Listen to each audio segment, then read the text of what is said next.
सभी श्रोताओं को नमस्कार। एक गांव में एक व्यक्ति अपनी पत्नी और पुत्र के साथ रहता था।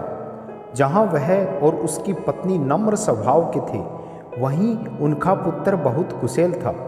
वह हर समय चिढ़ा हुआ रहता था और बात बात पर गुस्सा हो जाया करता था। कुशल स्वभाव के कारण उसकी किसी से नहीं बनती थी। आए दिन उसका आस पड़ोस के लोगों से झगड़ा होता रहता था। उसे कोई पसंद नहीं करता था। उसके कोई दोस्त भी नहीं थे। माता पिता अपने पुत्र को लेकर चिंतित थे। वे चाहते थे कि उसके स्वभाव में परिवर्तन आ जाए, लेकिन लाख समझाने पर भी उसका गुस्सा जस का तस रहा। एक दिन गांव के एक सन्यासी का आगमन हुआ। वह विचित्र तरीकों से लोगों के जीवन में सकारात्मक परिवर्तन लाने के लिए बहुत लोकप्रिय थे। जब माता पिता ने उनके बारे में सुना तो अपने पुत्र को लेकर उनके पास पहुँचे और बोले कि बाबा, ये हमारा पुत्र है। समस्या ये है कि इसे गुस्सा बहुत आता है। गुस्से पर इसका कोई नियंत्रण नहीं है। ये हर किसी से लड़ पड़ता है। हमारे समझाने का भी इस पर कोई असर नहीं होता। आप कुछ ऐसा करें कि ये गुस्सा करना छोड़ दे। सन्यासी ने कहा, ऐसा करो, आप अपने पुत्र को आज दिन भर के लिए मेरे पास छोड़ जाओ। माता पिता ने वैसा ही किया। वे अपने पुत्र को सन्यासी के पास छोड़कर चले गए।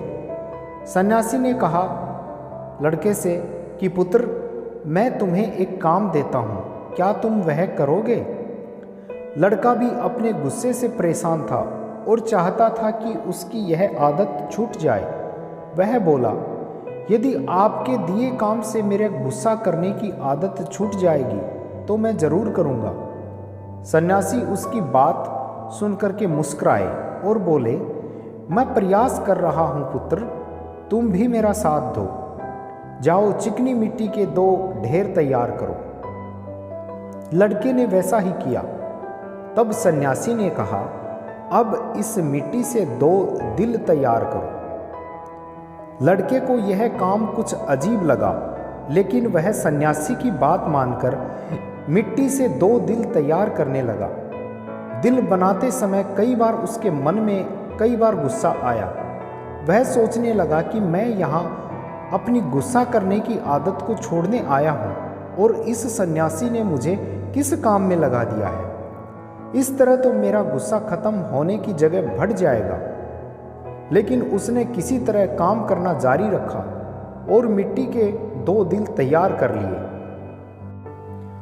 उन 2 दिलों को लेकर वह लड़का सन्यासी के पास गया और बोला, बाबा, ये रहे मिट्टी के 2 दिल। मैंने आपका काम कर दिया है। अब मैं जिस उद्देश्य के लिए मेरे माता पिता ने मुझे आपके पास भेजा है उस पर आइए, उसके लिए कुछ कीजिए। सन्यासी बोला, मैं अच्छी तरह जानता हूँ पुत्र कि तुम यहाँ क्यों आए हो। पहले मेरा यह काम कर दो, फिर मैं तुम्हारे गुस्से के लिए कुछ करता हूँ। लड़का बोला कि बताइए अब क्या करना है। इस एक मिट्टी के दिल को लेकर कुम्हार के पास जाओ और उससे कहकर इसे भट्टी में अच्छी तरह तपाकर वापस ले आओ, सन्यासी ने कहा। लड़का कुम्हार से उस मिट्टी के दिल को तपाकर वापस सन्यासी के पास ले आया। तब सन्यासी ने उससे कहा, अब इस दिल में जो चाहे रंग भर दो। लड़के ने उस दिल को लाल रंग से रंग दिया। रंग चढ़ाने के बाद वह दिल बहुत सुंदर नजर आने लगा। लड़के ने जब अपने दिन भर की मेहनत से तैयार उस दिल को देखा तो बहुत खुश हुआ और सोचने लगा कि सन्यासी बाबा से कहकर मैं इसे अपने घर ले जाऊंगा और अपने कमरे में सजाऊंगा। वह खुशी खुशी सन्यासी के पास गया और वह दिल दिखाते हुए बोला कि बाबा, देखिए, रंग भरने के बाद ये दिल कितना सुंदर दिखने लगा है। हाँ, ये बहुत सुंदर दिख रहा है। आखिर तुमने इतनी मेहनत से इसे तैयार किया है, सन्यासी ने लड़के से कहा। लेकिन अब तुम्हें इस दिल पर हथौड़े से चोट करनी होगी। कहते हुए सन्यासी ने एक हथौड़ा लड़के के हाथ में पकड़ा दिया। अपनी दिन भर की मेहनत पर हथौड़ा चलाते हुए लड़के को बहुत गुस्सा आया, लेकिन किसी तरह अपने गुस्से को पीकर उसने उस दिल पर वार कर ही दिया। हथौड़े की चोट से वह दिल टूटकर बिखर गया। लड़के को बहुत दुख हुआ। वह बोला, बाबा, मेरे दिन भर की मेहनत बर्बाद हो गई। लेकिन सन्यासी ने उसकी बात पर ध्यान नहीं दिया और मिट्टी का बना दूसरा दिल उसे देते हुए कहा, अब इस दिल पर भी हथौड़े से वार करो। लड़के ने वैसा ही किया, लेकिन हथौड़े के वार से उस दिल पर हथौड़े का निशान उभर आया, लेकिन वह टूटा नहीं। लड़का आश्चर्यचकित होकर कभी उस दिल को तो कभी सन्यासी को देखने लगा। वह सोचने लगा कि मेरे माता पिता मुझे किसके पास लेकर आ गए। ये सन्यासी बाबा तो मुझे पागल लगते हैं। वह बोला, मेरा पूरा दिन यहाँ बेकार के काम में चला गया। अब मैं यहाँ एक क्षण भी नहीं रुकने वाला, मैं जा रहा हूँ। सन्यासी ने उसे रोका और कहा कि ठहरो, आज दिन भर तुम्हें जो काम किया उसका वास्तविक अर्थ तो समझते जाओ। लड़का ठिठक गया।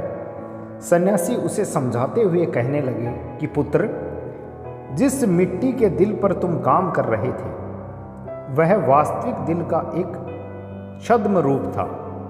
जैसे तुम मिट्टी के दिल को आग की गर्मी में तपाया, वैसे ही अपने दिल को भी क्रोध की भट्ठी में तपाते हो। तुम्हें ऐसा लगता है कि इस तरह तुम इस दुनिया के सामने मजबूती से खड़े हो, लेकिन ऐसा नहीं है। जीवन रूपी हथौड़े का एक वार भी तुम्हारा कठोर हो चुका दिल झेल नहीं पाएगा और चकनाचूर हो जाएगा। ऐसे में तुम संभल भी नहीं पाओगे। जीवन के दुख दर्द को सहन करने के लिए तुम्हें अपना दिल नरम बनाना होगा। तब जब भी उस पर कोई दुख आएगा, उस पर कुछ समय के लिए असर जरूर होगा, लेकिन वह टूटेगा नहीं, बल्कि कुछ ही दिनों में संभल जाएगा। क्रोध जितना नुकसान दूसरों को करता है, उससे कहीं अधिक तुम्हारा स्वयं का करता है। इसलिए क्रोध करना छोड़ दो। अपने दिल में प्रेम और क्षमा को स्थान दो, उसे विनम्र बनाओ। लड़के की आंखें खुल चुकी थी। उसने सन्यासी को वचन दिया कि वह अब से अपने क्रोध पर काबू रखेगा और अपना व्यवहार सुधारेगा। दोस्तों, ये कहानी आपको कैसी लगी कमेंट में ज़रूर बताइएगा। धन्यवाद।